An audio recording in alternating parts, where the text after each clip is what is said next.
Hello बच्चों, चलिए प्रश्न देखते हैं। वृक्क के भीतरी मध्यस्थ भाग की ओर उपस्थित खांच को क्या कहते हैं? मूत्रवाहिनी, पेल्विस, हाइलस या फिर शंकु? तो चलिए जानते हैं इसको हम लोग क्या कह सकते हैं। मुख्य अवधारणा पहले देख लेते हैं। मुख्य अवधारणा, हम जानते हैं कि मनुष्य में एक जोड़ा वृक्क होता है जो सेम के बीज के आकार का होता है। इसकी संख्या 2 होती है और इसके अंदर जो है लाखों की संख्या में नेफ्रॉन होता है जो कि इसकी इकाई है, और ये मुख्य रूप से रक्त का शुद्धिकरण करता है, या रक्त से जो अशुद्धियाँ रहती है, जो उत्सर्जित पदार्थ होता है, उसको यह दूर करता है। रक्त को यह क्या करता है? शुद्ध करता है। शुद्ध करने का मतलब क्या हो गया कि जो उत्सर्जी पदार्थ होता है, उत्सर्जी पदार्थ को यह मूत्र के माध्यम से दूर करता है।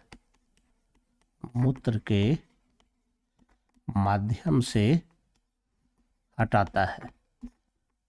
तो यह हमारे शरीर का बहुत ही महत्वपूर्ण अंग है। इसी के बारे में यहाँ पर प्रश्न दिया गया है कि अगर वृक्क का भीतरी मध्यस्थ भाग देखें, तो यहाँ पर देख सकते हैं ये वृक्क का भाग है, ये वृक्क है बाहर से, यानी कि ये कुछ इस तरह से। तो अगर बाहर से ही देखते हैं तो पूछा गया ये जो खांचा वाला भाग है, ये वाला भाग यहाँ पर जो पाया जाता है, ये इस भाग को हम लोग क्या कहते हैं? तो इस भाग का नाम होता है हाइलस होता है। इस भाग को हम लोग क्या कहेंगे? हाइलस कहेंगे। बाकी भागों को भी देख लेते हैं। जैसे कि ये हाइलस हो जाता है, और यहाँ से ये जो पाइप निकला हुआ जिसके द्वारा मूत्र आगे बढ़ता है, इसको हम लोग कहेंगे मूत्रवाहिनी नली, और ये जाकर के मूत्राशय में खुलती है जहाँ पर कि मूत्र जमा होगा और यहाँ से फिर ये बाहर निकलेगा। इसकी आंतरिक संरचना को अगर हम देखेंगे तो आंतरिक संरचना में अगर हम देखते हैं तो यहाँ पर का जो सबसे नीचे वाला भाग होता है, इसको हम लोग कहते हैं पेल्विस कहते हैं, रेनल पेल्विस, या फिर सिर्फ हम इसको पेल्विस कह सकते हैं। और उसके बाद यहाँ पर ये मेडुला और कॉर्टेक्स वाला भाग होता है।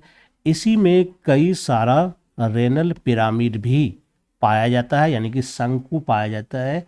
इस तरह से इसमें पाया जाता है, और इसी शंकु में जो है नेफ्रॉन पाया जाता है बहुत सारे, जो अपने मूत्र बनाए हुए मूत्र को इसी में आकर के यह मुक्त करते हैं इस पेल्विस वाले भाग में।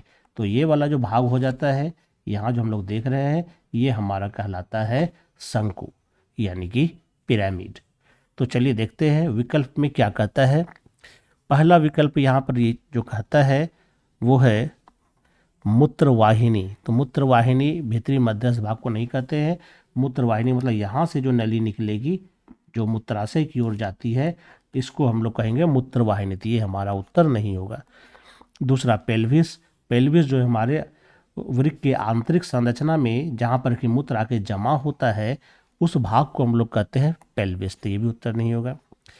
तीसरा हाइलस है। हाइलस इस गड्ढे वाले भाग को हम लोग कहते हैं। तो ये हमारा सही उत्तर हो जाएगा। जो यहाँ कहता था उपस्थित खांच को क्या कहते थे, ये सी नंबर सही उत्तर होगा। फिर डी में शंकु है, तो ये शंकु भी इसकी आंतरिक संरचना वाले भाग को कहते हैं। तो यह भी हमारा उत्तर नहीं होगा।